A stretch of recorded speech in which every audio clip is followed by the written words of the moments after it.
অফিসে যায় কথা বলি। মা কবিতা,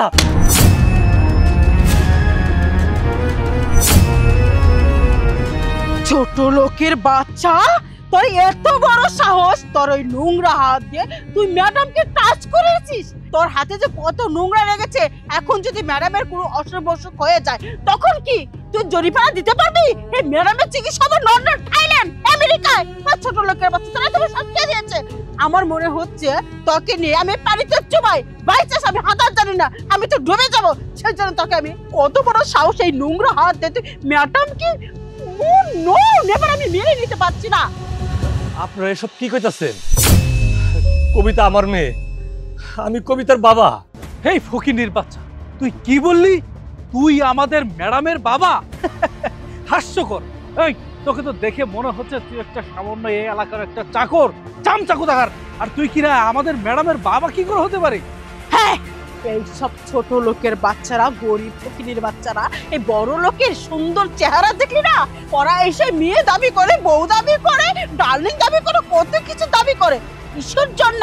এই খামারের মালিক হওয়ার জন্য না? ছোট লোকের বাচ্চা মুন্ডা করতেছে, জুতা দেয় ইচ্ছা মতো পিড়ায়, তাও আমার রাগটা কমবে না। আপনারা এসব কি কইতাছেন? আমি সত্যি কবিতার বাবা। মা কবিতা, তুই ওগো সামনে ক আমি তোর বাবা। ও শিট ম্যাডাম, আমি কিছুই বুঝতে পারতেছি না। আপনি মুক্তির মতন দাঁড়ায় রয়েছেন, এই ছোট লোকের বাচ্চা বারবার বলতেছে আপনি বলে তার মেয়ে লাগেন, কেন রিয়েক্ট করছেন না?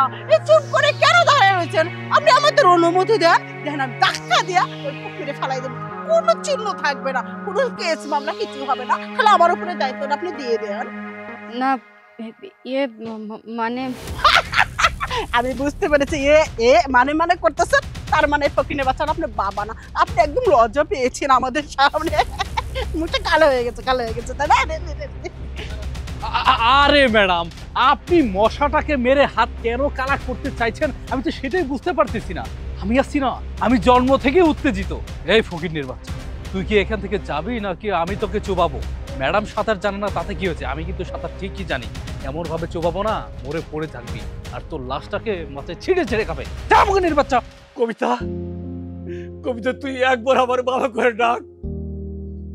কবিতা, তোর সামনে ওরা আমার গালে থাপ্পড় মারলো, অপমান করলো, তুই কিছুই করিস না।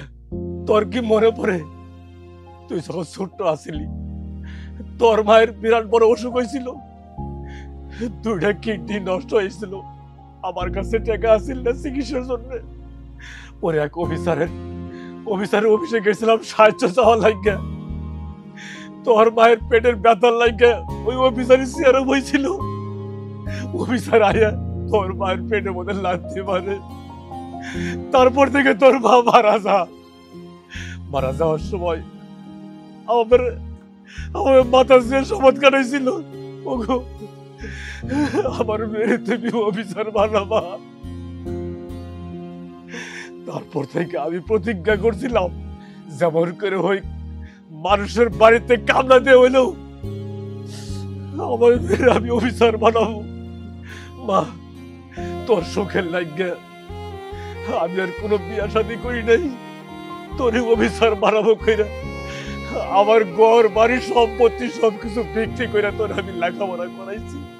তুই যখন অফিসার হইছ তখন আমি ভাবছিলাম আমার দুঃখ বোধহয় সব কাটে গেছে, কিন্তু কই তুই তো আমার কোনো খোঁজ খবর নাস না, মা বলে পরিচয় দাস না।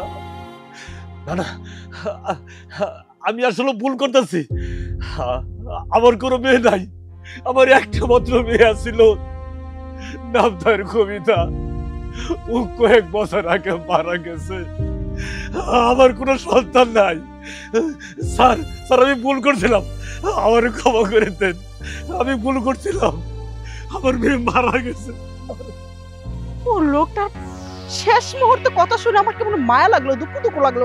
মনে হচ্ছে কি ম্যাডামই তার মেয়ে। ম্যাডাম এনে কি কিন্তু আছে নাকি? বেশি কথা বলেন আপনারা, চলুন। শিওর চলেন, আপনি চলেন অফিসে, চলেন খাওয়া দাওয়া করবেন, কফি রেডি আছে, চলেন।